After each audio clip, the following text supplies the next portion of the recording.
Thank you very much for the invitation. Coming back to Montreal now for the third time. It's a really nice city. And I would like to give you a little bit of a background or a bit of history, what it means to be a gallerist, what it means to be specifically a gallerist with majorly with a specific program, not so much market-oriented, but more oriented in placing specific kind of ideas of artists with other people, with collectors, with potential clients, and maybe help them to change their point of view. Because that is a point we haven't talked about. Of course, the market is important. We all survive by selling, oh well.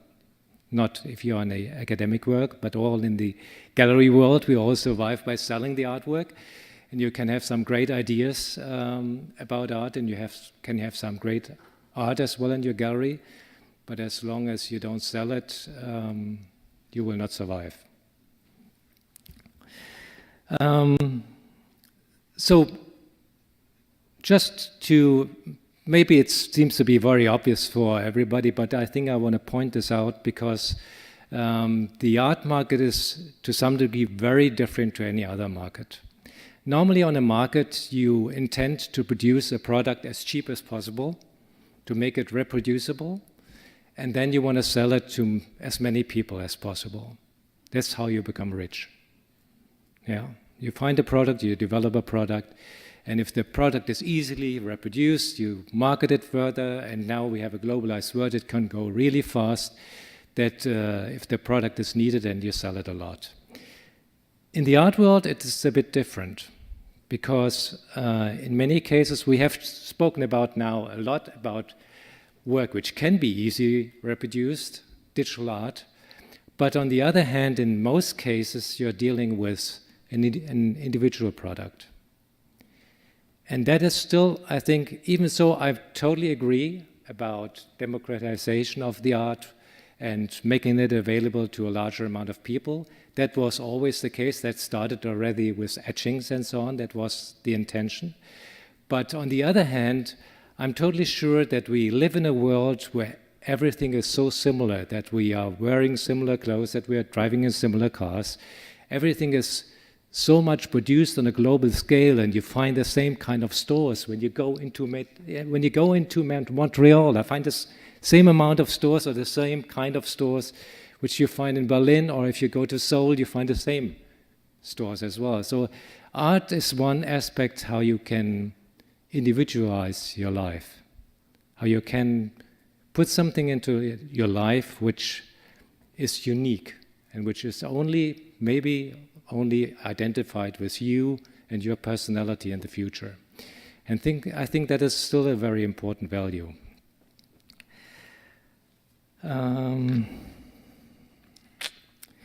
So now let's have a little look at the gallery, or the so-called white cube, how we know it and how we operate with it since about maybe 150, 200 years, because it's not that old.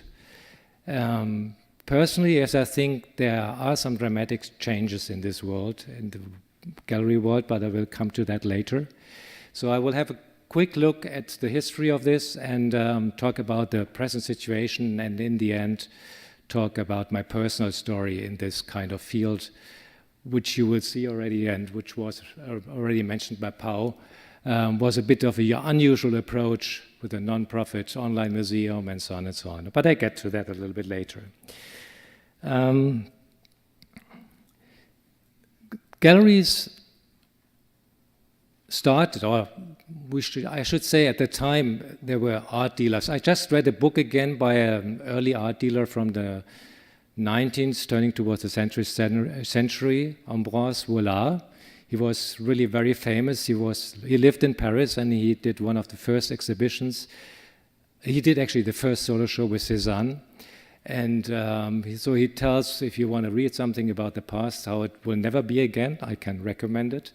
It's a nice story because he describes how he's trying to find customers, and you know, this, just the idea of getting a painting from an artist, putting it in the window, and then people come in and say, oh, what is this about, and so on, and so how you sell it. I mean, this sounds so old-fashioned and so long gone, but it's interesting to see how quickly it has changed, and that is just 100 years ago.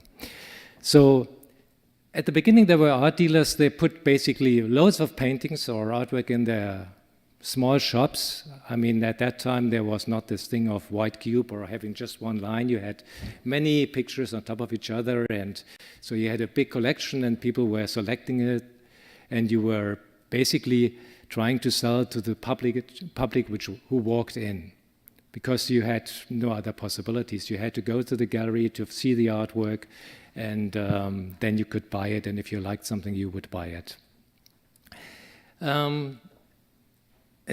That changed over time. In the 20th century, the first galleries, and as far as it is documented, it was Paul Durand-Ruel, who lived until 1922, was the first gallerist who just took away all the other paintings and just made it one line, meaning that's what you see right in front of you on your level, which is anyway the most important. If you hang something, that is the most important stuff. He was the first one who produced this line for pictures and not collecting as many as possible on a wall. So that was the beginning, and then of course we had Bauhaus, we had different changes of, we had modernism and so on, and so slightly the white cube developed as a neutral background, because before there were painted walls and different kind of colors and a lot of design and mixed with furniture and so on. So we ended up in a kind of ideal presentation form in the 60s and 70s after the war, with a white cube, nothing in there, very reduced, and placing the artwork there and giving it some real value as well with the presentation.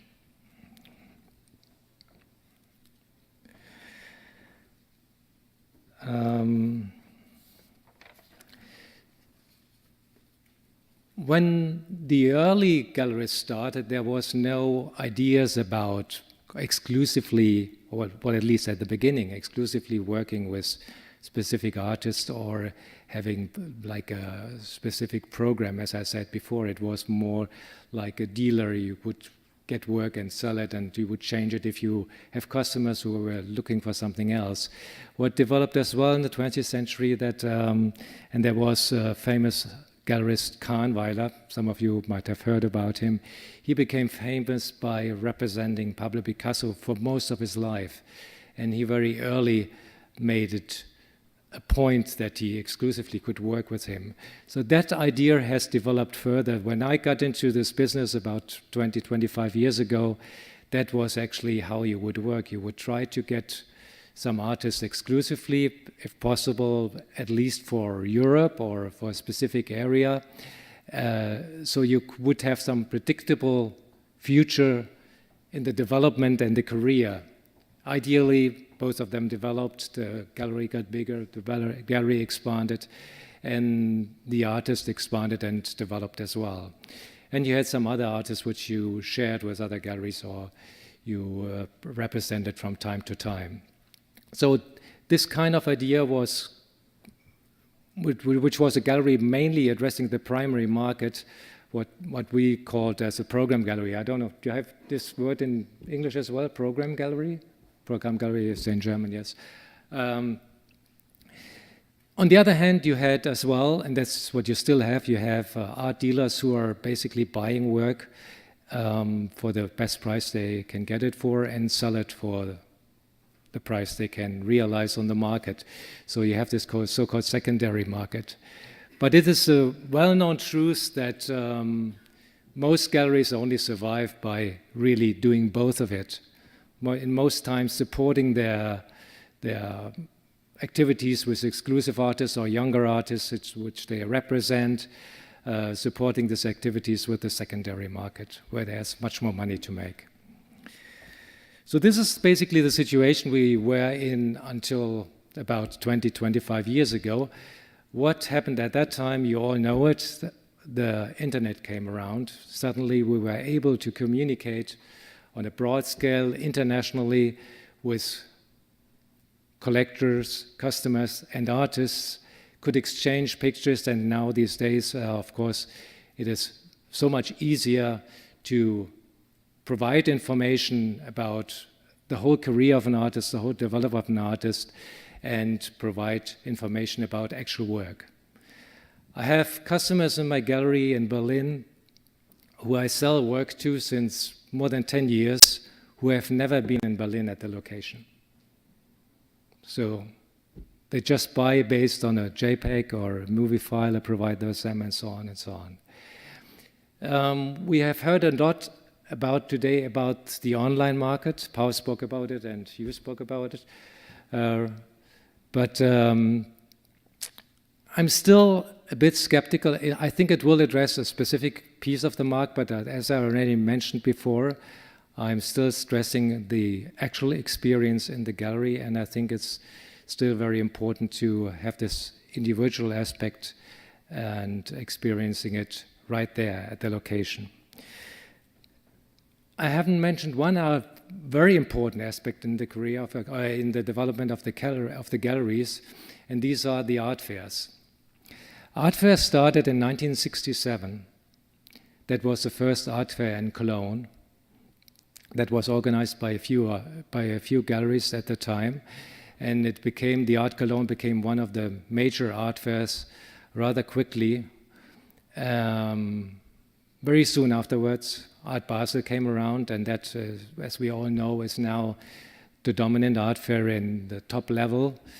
Art fairs have become, in many cases, the major income source for galleries, because there are many aspects. Going along with the accelerated market on the internet, the art fairs were providing a possibility for the collectors wherever they went, Hong Kong or Miami. Now it's Miami, it's just starting, or Basel, or now South America. There are a few art fairs developing.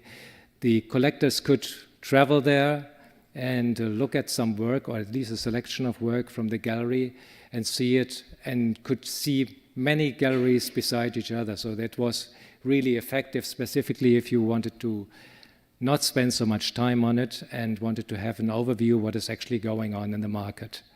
That was the good part of it, or is a good part of it. The other side of it is that the art fairs, to some degree, I won't say force, maybe encourage the galleries to look for specific artworks they present there. Art fairs are normally quite expensive for the galleries to do, so they are encouraged to present work which is either relatively expensive, or so they have the chance to make back the money which they're spending on, or at least easier accessible. Because if you look at art fairs, I mean, it's rare that customers who don't know the program of the gallery spend much time on your booth when they walk by. I mean, they get attracted on something and then they might spend a few minutes. That's already long. Many of them take only seconds to look at some work which they don't know. And that is not necessarily the best thing if the work is very conceptual or it's not that easy understandable. So art fairs have developed as well, to some degree, a specific kind of, or encouraged a specific kind of art which is presented there.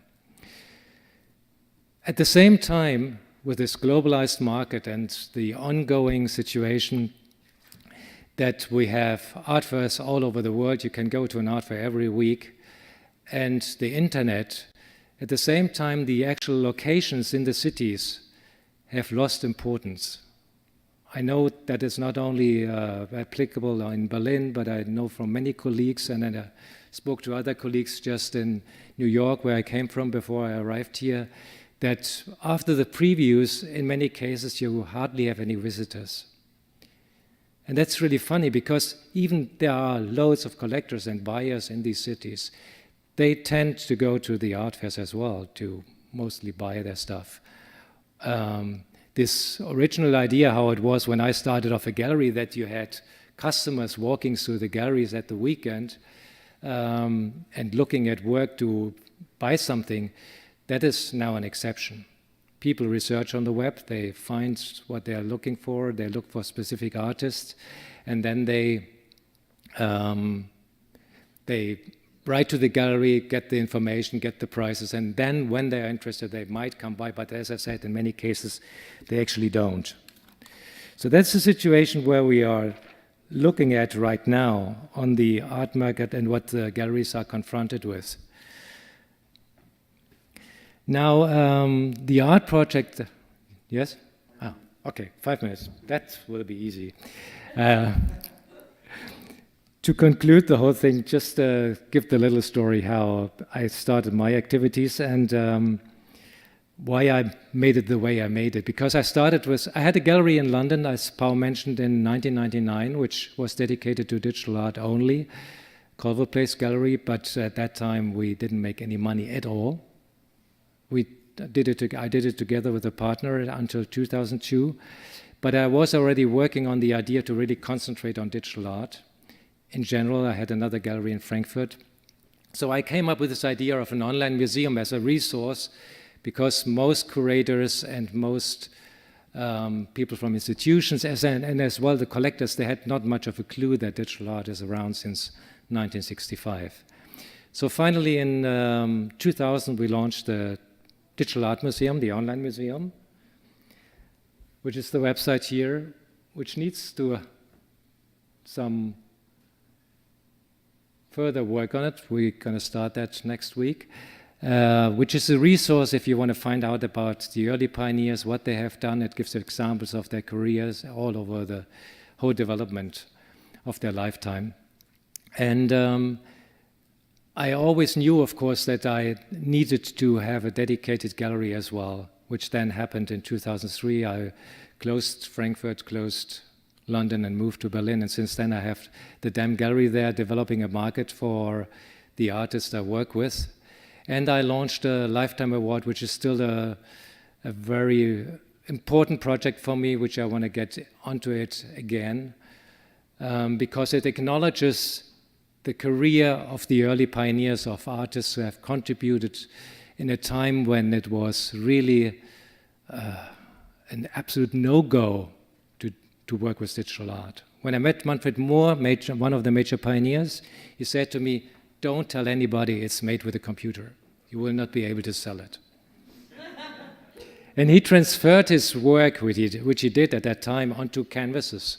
So you had a traditional appearance. That was 20 years ago. This has, of course, drastically changed. So, so that's the website of this award. We have given it away beside other artists to Norman White, a Canadian artist who works with robotics. That was one reason I came to Canada before. So I'm very much interested still in this topic, and there's this whole field of post-internet, which I will not talk about because there's not enough time now, but with this young scene of artists who are very much dealing with the impact of the digital in our society, on the arts, in our life. I very much hope that there will be a tendency, and some collectors seem to indicate into that direction again, to go back to the galleries, to the actual locations, to give them more importance again, to visit them and look at the shows, because if you see a solo show there, first of all, you find something which you might not be able to see anywhere else, because it's still the entrance point for many good young artists. It's the most important entrance point for them to get into the art world, to have a good gallery representation and a good show in a gallery. And you have time there. You look at the work of one artist, you get quite an overview, and you can get really an insight into the work, what an art fair can't deliver. That's what I wanted to say. Thank you.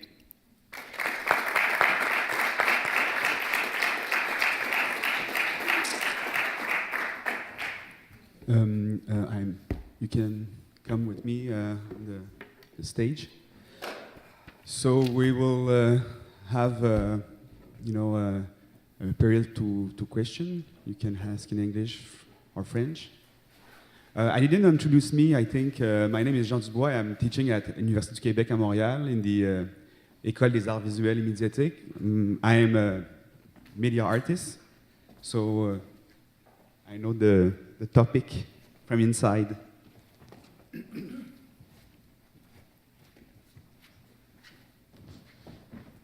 Maybe just to warm up the discussion, I will ask questions individually. Rory, in your platform's edition, we can see two kinds of art pieces. I would say digitized art and digital art. Can you explain the difference and how you can have a specific strategy to sell the digitized and digital art? Is it the same strategy?